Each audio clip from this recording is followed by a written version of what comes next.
All right, so you're sitting at home right now, not only looking at me, but you're probably thinking about ways to better your finances. If that's the case, today's segment is for you. I'm joined now by Money Mike Giordano, financial advisor with Williams Wealth Management.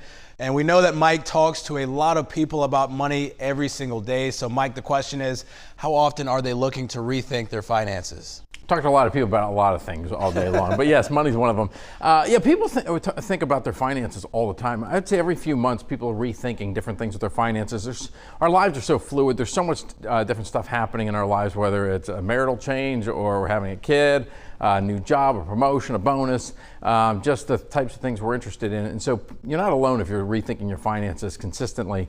And the biggest thing is that you don't need to be stressed out about these things. You just need to have a plan, take action. And you talk about having a plan and taking action. Help us take action. How do we start thinking about this? Yeah, the first part is actually not even to think about the money, really. You want to get down to the root causes of why do you want to make this big change with your finances? What's the stress? Is it you're living paycheck to paycheck? Is it you don't feel like you have time to be with your family, your kids, your friends, do some of the hobbies that you're really interested in? Get down to those specifics. If it's, I'm sick and tired of pulling weeds and I really want to play with my kids, then figure out how do you rejigger your finances so that you can have somebody else pulling your weeds for you.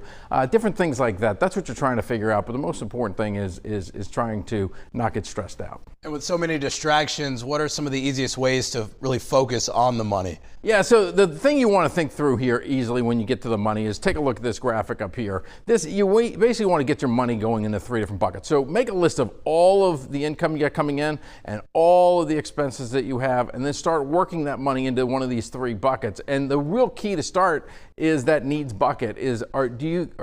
The things that you need to spend money on, your mortgage, groceries, insurances, all that, are you getting that within 50% of the money that you're making? If you got that going, then make sure you got some money going to savings. And then really what you're trying to work with is that bottom part, that 30%, that's your discretionary spending, what you want to spend money on. That's where you might be able to start penciling out some things that you're spending money on right now that you could probably wipe away, and that would get you some of the time back and maybe some more savings. Oh, some of us may need to readjust some of those numbers there. And really quick, how can we stay motivated? Yeah, staying motivated is understanding that you might be trying to make big changes with your finances, but it's going to come in little bite-sized pieces is the way to get there. So just don't worry about saying, hey, I'm not where I want to be a week after you start. Just say, am I continuing to make progress? And if you just are able to save a few extra dollars, cut out a few extra pieces of discretionary spending, you'll eventually get there. So the key is it's a journey, and as long as you're on the road and you're making progress, you're succeeding. All right, Mike Giordano, we learn something new every day. Thank you. You bet.